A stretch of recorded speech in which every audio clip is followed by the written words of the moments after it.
नमस्कार प्यारे बच्चों, आज हम जो पाठ पढ़ रहे हैं वह एक संस्मरण है जिसका अर्थ पुरानी बातों को याद करना है। यह संस्मरण आज़ादी की लड़ाई में भाग लेने वाले बटुकेश्वर दत्त व उनके क्रांतिकारी सहयोगियों का है, जिन्होंने आज़ादी की लड़ाई में सक्रिय योगदान दिया। उनके सहयोगियों में चंद्रशेखर आज़ाद, भगत सिंह, राजगुरु और भगवान दास आदि थे। जब बटुकेश्वर दत्त अपने काले पानी की सजा को पूरा कर दिल्ली वापस आए तो वे उस जेल को देखने गए जहां भगत सिंह व उन्हें साथ रखा गया था। इस पाठ का नाम स्मृति है, जो पुरानी बातों को याद करना कहलाता है। बटुकेश्वर दत्त भी इसमें पुरानी बातों को याद कर रहे हैं। मुझे ना तन चाहिए ना धन चाहिए, बस अमन से भरा यह वतन चाहिए। जब तक जिंदा रहूं इस मातृभूमि के लिए, और जब मरूं तो तिरंगा कफन चाहिए। उपयुक्त पंक्तियों का आशय है कि देश पर अपने प्राण न्योछावर करने वाले शहीदों को ना अपने शरीर का कोई पता होता है और न ही उन्हें धन की कोई ज़रूरत होती है। उन्हें तो बस देश में शांति और अमन चाहिए। इनकी इच्छा होती है कि जब भी इनका जन्म हो ये मातृभूमि पर उसे अर्पण कर दें और इस तरह मरे कि इन्हें मरने के बाद तिरंगे में लपेटा जाए, अर्थात इनका सम्मान देश के लोगों द्वारा किया जाए। हमारी स्वतंत्रता अनगिनत देश प्रेमियों के बलिदानों का ही परिणाम है। यह पाठ हमें स्वतंत्रता प्रेमी उन देशभक्तों की कुर्बानी की याद दिलाता है जिन्होंने देश की आज़ादी के लिए हंसते हंसते अपने प्राणों की बलि दे दी। क्रांतिकारी बटुकेश्वर दत्त जब आजीवन कारावास का दंड भुगतकर दिल्ली लौटे तो वे जेल देखने गए जहां की पुरानी यादें उनके साथ जुड़ी हुई थी। वह 8 अप्रैल 1929 के दिन की घटना थी, जब केंद्रीय असेंबली के सभा भवन यानी सभा करने के भवन में बम फेंकने के कारण उन्हें गिरफ्तार या कैद कर लिया गया था और साथ ही कैद हुए थे उनके प्रिय साथी महान क्रांतिकारी भगत सिंह।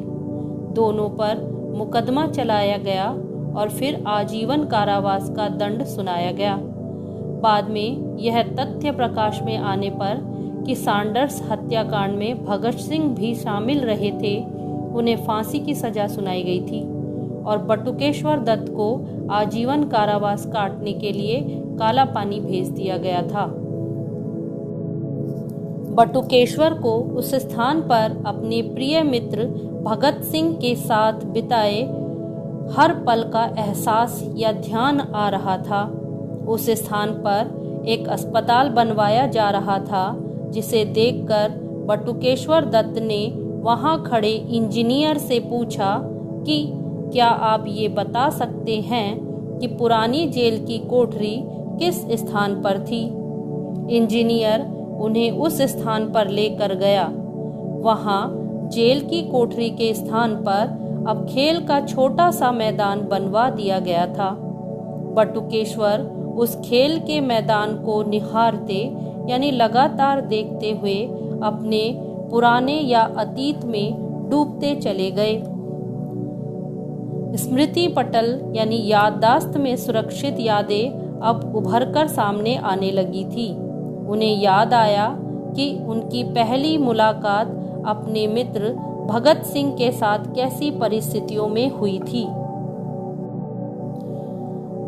कानपुर का फूलबाग उनके सामने आकर खड़ा हो गया था, जहां भगत सिंह ने उनसे कहा था, कौन हो तुम, यहाँ कैसे पहुँचे? यहाँ से सीधे वापस चले जाओ, अन्यथा। स्थिति को भांपते हुए कि कहीं अनहोनी न घट जाए, तेजी से सुरेश भट्टाचार्य पहुँचे थे और कहा था, भगत, ये बटुकेश्वर दत्त हैं, आपसे मिलने और साथ में काम करने के लिए आए हैं। भगत सिंह ने कहा, ठीक है, इसके बारे में तुमने पहले कहा था। दरअसल मैं इसे पुलिस का भेदिया समझ बैठा था। वहीं दूसरी ओर बटुकेश्वर दत्त ने सफाई में कहा, मैंने परिचय इसलिए नहीं दिया कि शायद आप भगत सिंह न हो, क्योंकि आपको पहले मैंने देखा नहीं था। इस मुलाकात के बाद दोनों की मित्रता प्रगाढ़ यानी गहरी होती चली गई। दोनों एक दूसरे को समझने और पसंद करने लगे थे। दोनों का एकमात्र उद्देश्य यानी लक्ष्य एक ही था, भारत माता को विदेशियों की गुलामी यानी कि दास्ता से मुक्त यानी आज़ाद कराना। दोनों को ही भारत माता के चरणों में अपना सर्वस्व यानी सब कुछ समर्पित करना था। दोनों ही आकर्षक, मेधावी एवं अध्ययनशील थे, परंतु दोनों के चिंतन यानी थिंकिंग या सोचने में एक अंतर था। एक और भगत सिंह प्रत्येक तथ्य को तर्क की कसौटी पर कसकर उसे ग्रहण करते थे, तो दूसरी ओर बटुकेश्वर दत्त भावनाशील थे। उनका मानना था कि यदि विश्वास हो तो फिर इसकी छानबीन क्यों की जाए। इस प्रकार एक तर्क द्वारा तो दूसरे भावना द्वारा संचालित थे। स्वभाव के इस अंतर के बावजूद दोनों ही सुरुचि संपन्न भावना के व्यक्ति थे तथा दोनों अप्रतिम पराक्रमी व साहसी थे, अर्थात दोनों अनुपम प्रतिभा के धनी थे।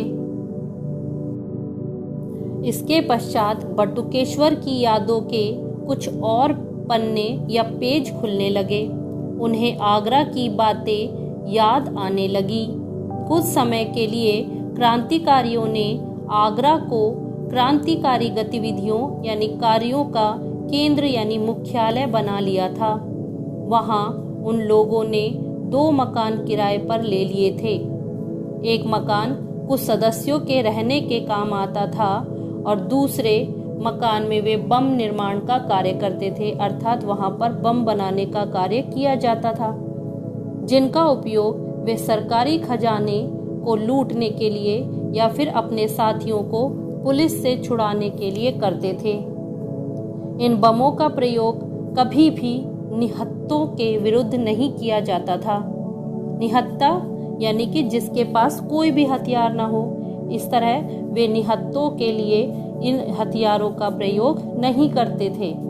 इस मकान में बम निर्माण का प्रशिक्षण देने वाले थे बंगाल के प्रसिद्ध क्रांतिकारी यतीन्द्र नाथ दास, और बम निर्माण का प्रशिक्षण यानी शिक्षा लेने वालों में थे चंद्रशेखर आजाद, भगत सिंह, राजगुरु, बटुकेश्वर दत्त, शिव वर्मा, जयदेव कपूर, सदाशिव मलकापुरकर, भगवान दास आदि।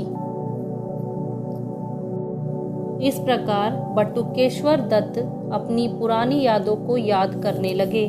उन्हें धीरे धीरे अपनी सभी पुरानी बातें याद आने लगी और उन्हें याद आने लगा कि आगरा में वे किस प्रकार अपने साथियों के साथ काम किया करते थे। उन्होंने 2 मकान किराए पर लिए थे, जिनमें वे बम निर्माण का कार्य किया करते थे और एक मकान में वो अपने साथियों के साथ रहते थे। वे बम निर्माण का प्रशिक्षण यानी शिक्षा ग्रहण करते थे बंगाल के प्रसिद्ध क्रांतिकारी यतीन्द्र नाथ दास से, और जो बम निर्माण का यानी बम बनाने का प्रशिक्षण लेते थे या शिक्षा ग्रहण करते थे, उनमें चंद्रशेखर आजाद और उनके साथी थे।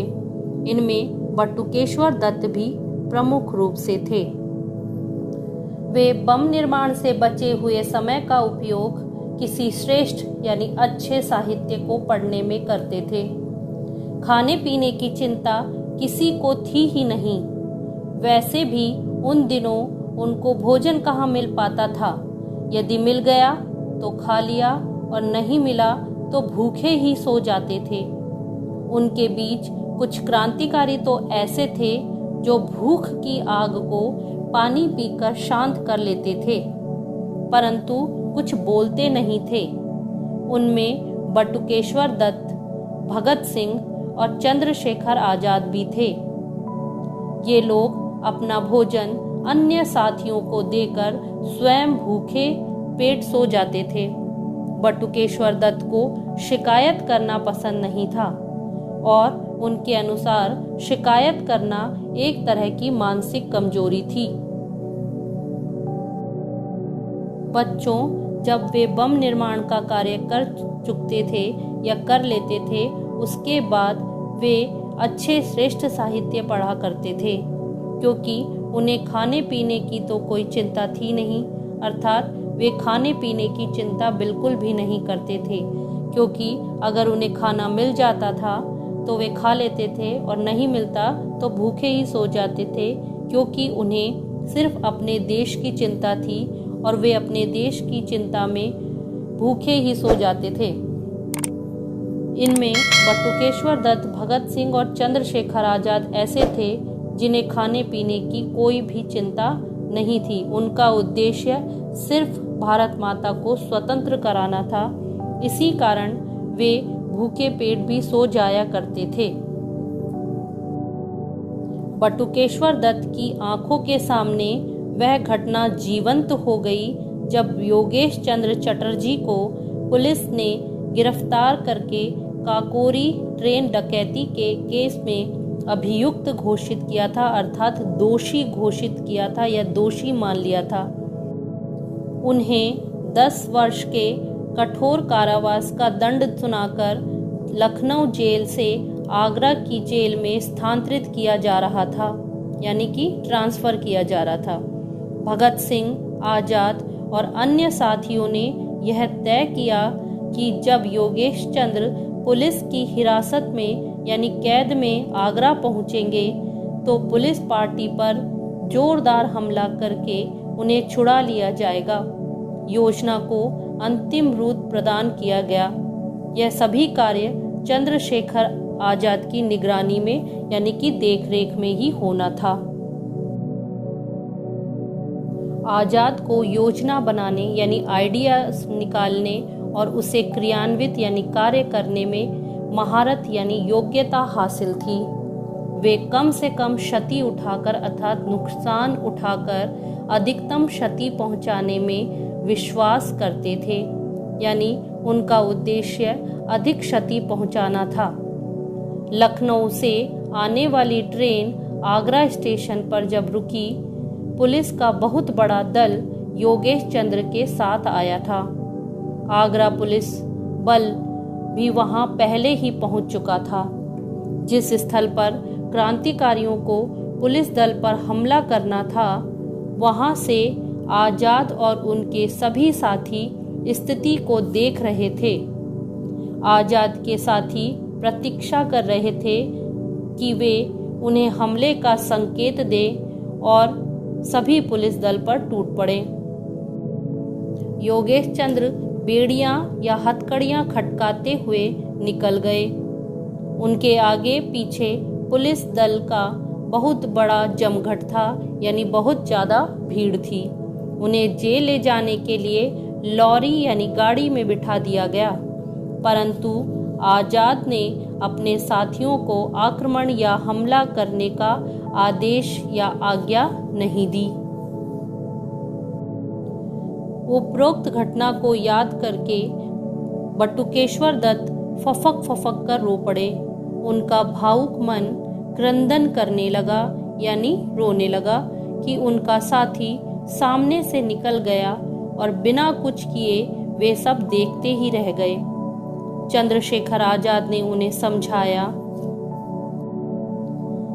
कि यदि मैं आक्रमण यानी हमले का आदेश देता तो भी हम योगेश चंद्र को छुड़ा नहीं सकते थे और शायद हम लोगों में से भी कोई भी जीवित नहीं बचता। बिना कुछ हासिल किए मैं अपने साथियों की कुर्बानी नहीं दे सकता था, यानी कि उनका बलिदान नहीं दे सकता था। हमें दृढ़ मनोबल के साथ अपनी भावनाओं पर नियंत्रण में रखते हुए कार्य करना चाहिए। हम क्रांतिकारी हैं और भावुकता में आकर कार्य करने से हमारे महान उद्देश्य का सफल होना संभव नहीं हो सकता है। और उनका महान उद्देश्य देश को आज़ाद कराना था। इसके लिए वे अपने साथियों की ऐसे ही कुर्बानी नहीं देना चाहते थे। इतना कहकर चंद्रशेखर आज़ाद ने उन्हें अपने गले से लगाकर सांत्वना दी या तसल्ली दी। आज़ाद के साथ काम करके उन्हें जो कुछ अनुभव हुआ वह अविस्मरणीय था, यानी उसे भूला नहीं जा सकता था। उसके बाद ही उन्हें भगत सिंह के साथ दिल्ली के केंद्रीय असेंबली में बम फेंकने का विशेष कार्य मिला था। इस तरह बटुकेश्वर दत्त वहां बैठे बैठे अतीत की यादों में डूबते उतराते रहे, अर्थात पुरानी यादों को याद करते रहे। यद्यपि भगत सिंह के साथ न होने का उन्हें दुख हो रहा था, जो आंखों से छलक आया था, अर्थात उनके आंसू निकल आए थे, लेकिन साथ ही उनका हृदय गौरव के साथ भर उठा कि वह भगत सिंह के साथी थे।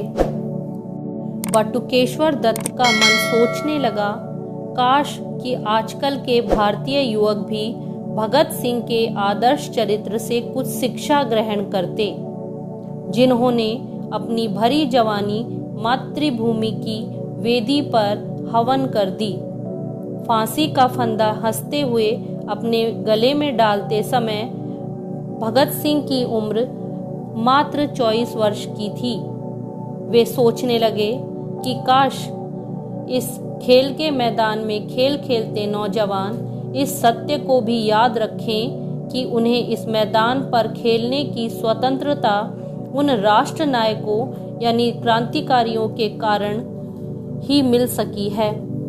वे लोग उन थोड़े से वर्षों में बिना किन्हीं विशेष साधनों के, अर्थात वहाँ उनके पास किसी प्रकार की सुविधा उपलब्ध नहीं थी, फिर भी केवल अपने साहस और बलिदान के बल पर वे ऐसे काम करके गए, जिनके लिए स्वतंत्रता तथा न्यायपरायणता यानी न्याय में विश्वास रखने वाले सभी प्रेमी उनके सम्मुख नतमस्तक होते रहेंगे। बटुकेश्वर दत्त वहां से निकलते हुए मन ही मन कह रहे थे, हे भारत माता, हे मातृभूमि, ऐसी देशभक्ति की भावना हम सब में विकसित हो, यानी उसका विकास हम सभी में हो। यह भाव अंतस यानी मन में लिए भावमय होकर उस स्थान की मिट्टी से अपना मस्तक लगाकर भारी हृदय से बटुकेश्वर दत्त वहां से प्रस्थान कर गए, अर्थात वहां से चले गए। वहां खेल रहे खिलाड़ी, भवन बनाने वाले कारीगर, काम कर रहे मजदूर, इंजीनियर आदि सब आश्चर्य से एकटक उस राष्ट्र पुजारी बटुकेश्वर दत्त को जाते हुए देख रहे थे। बटुकेश्वर दत्त का निधन 20 जुलाई 1965 को रात 1:50 पर हुआ। इन्हें बीके दत्त भी कहा जाता है। ये बंगाल के एक ब्राह्मण परिवार में जन्मे थे। भगत सिंह और बटुकेश्वर दत्त दोनों की सोच एक जैसी ही थी, जो कि भारत की स्वतंत्रता को लेकर थी। इसी कारण इनकी दोस्ती बहुत गहरी हो गई थी। ये नौजवान भारत सभा के सदस्य थे। बाद में इन्होंने HSRA यानी हिंदुस्तान सोशलिस्ट रिपब्लिकन एसोसिएशन की सदस्यता भी ली। इनका उद्देश्य था कि आज़ादी शोषणहीन हो, बच्चे जहां सुरक्षित रहें, महिलाओं को बराबर की स्वतंत्रता मिले। केंद्रीय असेंबली सभा भवन में बम फेंकने का इनका मुख्य कारण यह था कि अंग्रेजी सरकार क्रांतिकारियों के खिलाफ एक नियम या एक्ट बना रही थी, जो कि पब्लिक सेफ्टी बिल था। इस बिल के अनुसार कोई भी क्रांतिकारी बनने की सोच भी ना पाए और उनका दमन कर दिया जाए। इसी कारण इस बिल को पास होने से रोकने के लिए ही इन्होंने यह बम फेंका था। इस बम से किसी को कोई भी नुकसान नहीं हुआ था। बच्चों, इस प्रकार इन क्रांतिकारियों ने कभी भी किसी भी व्यक्ति को नुकसान पहुंचाने की कोशिश नहीं की। इन्होंने भारत की स्वतंत्रता पर ही अपना कार्य किया और ये भारत को स्वतंत्र बनाना चाहते थे। माना कि बाद में ये सब पकड़े गए और इनमें से कुछ को फांसी की सजा दे दी गई और कुछ को आजीवन कारावास भी दिया गया। इस तरह इस पार्टी को खत्म कर दिया गया।